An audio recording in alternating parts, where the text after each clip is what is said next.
शुरुआत मैं कहीं और से नहीं बल्कि मैक्सिको से करूंगा और यहाँ आपको ला इस्ला डा मुनेकस पार्क का नज़ारा कुछ ऐसा मिलेगा। इस पार्क का इंग्लिश में मतलब है आइलैंड ऑफ डॉल्स और यही सब आपको यहाँ मिलने वाला है। ये जंगल एक आइलैंड के ऊपर बना हुआ है और यहाँ खड़ा हर पेड़ आज पूरी तरह गल और सड़ चुकी गुड़ियों से भर चुका है। इसी वजह से आज ये इतना डरावना दिखता है कि लोग यहाँ रात के समय जाने से कतराते हैं और इसके पीछे की कहानी इससे भी ज्यादा डरावनी है। तकरीबन 50 साल पहले एक आदमी जिसका नाम डॉन जूलियन सेंटाना था, वो अपना घर बार छोड़कर इस आइलैंड पर आ बसा। वो इस आइलैंड पर पूरी तरह से अकेला रहता था और एक दिन उसने देखा कि एक छोटी सी बच्ची पास ही मौजूद एक झील के अंदर डूब रही है।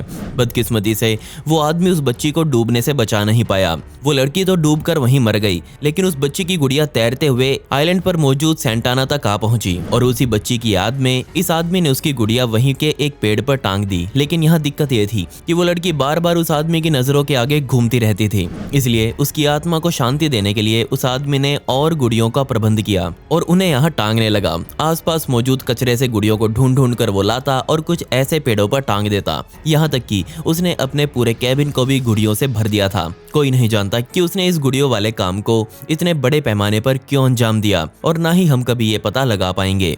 इससे भी हैरान कर देने वाली बात ये थी कि सन 2001 में सेंटाना भी झील में बिल्कुल उसी जगह डूबकर मारा गया जहां वो बच्ची मरी थी। क्या ये बस एक संयोग था या कुछ और? अभी अभी जो मैंने आपको कहानी बताई वो किसी हॉरर मूवी की जैसी लगती है, तो चलिए इससे भी ज़्यादा कुछ और डरावना मैं आपको दिखाता हूँ। तो बात करते हैं इंग्लैंड के डेवॉन में बने विशमैन फॉरेस्ट की। और ये माना जाता है कि ये जंगल दुनिया में मौजूद हर जंगली कहानी के लिए फिट बैठता है। जरा यहाँ के पेड़ों को देखिए। सबसे पहले तो इनकी बनावट।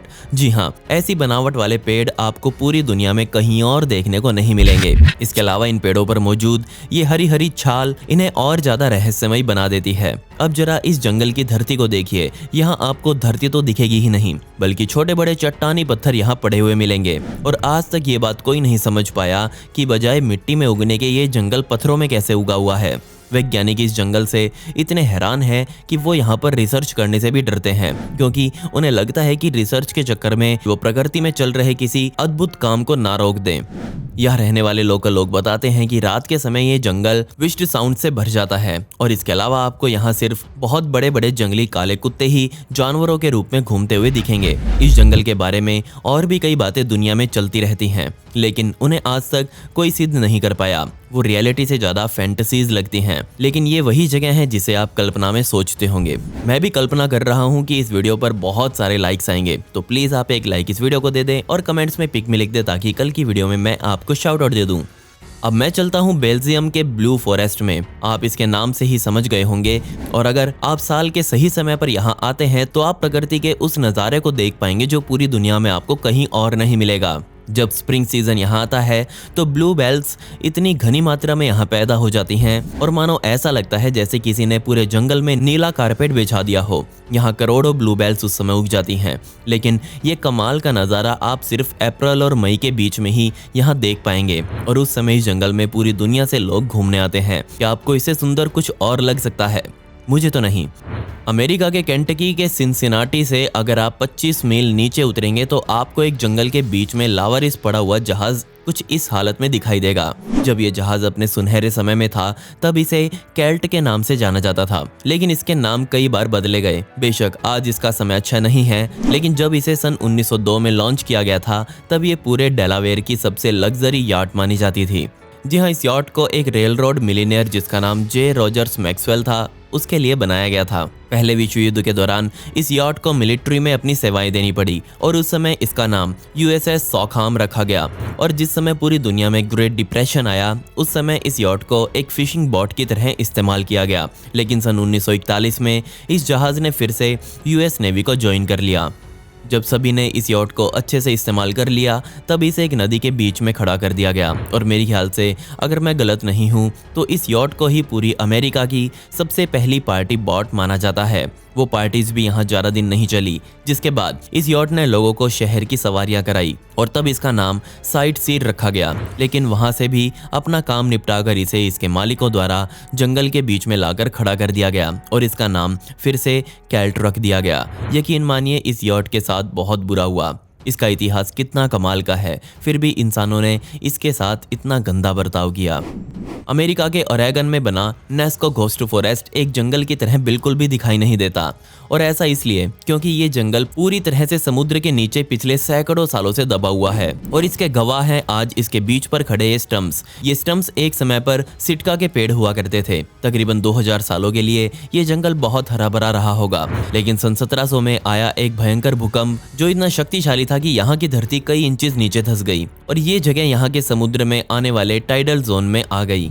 देखते ही देखते ये पूरा जंगल कीचड़ और मिट्टी से भर गया। सन 1997 तक भी पूरी दुनिया को इस जंगल के बारे में कुछ नहीं पता था, लेकिन तब यहाँ पर एक भयंकर तूफान आया जिसने यहाँ की कई हजार टन मिट्टी को उखाड़ फेंका, और मिट्टी उखड़ने के बाद ये पेड़ बाहर आ गए। वैज्ञानिकों के मुताबिक ये पेड़ एक समय में 200 फीट लंबे हुआ करते थे, लेकिन आज इनका बहुत छोटा हिस्सा ही यहाँ बचा हुआ है। लेकिन अच्छी बात यह है कि आज इस जंगल को पूरे 300 सालों बाद इसकी दूसरी जिंदगी मिली है। आज इन पेड़ों पर बहुत से समुद्री जानवरों ने अपना घर बना लिया है, और जब यहाँ पर कोहरा पड़ जाता है तब समुद्र के बीच खड़े ये पेड़ किसी भूत से कम नहीं लगते, इसलिए इसे एक घोस्ट फॉरेस्ट कहा जाता है।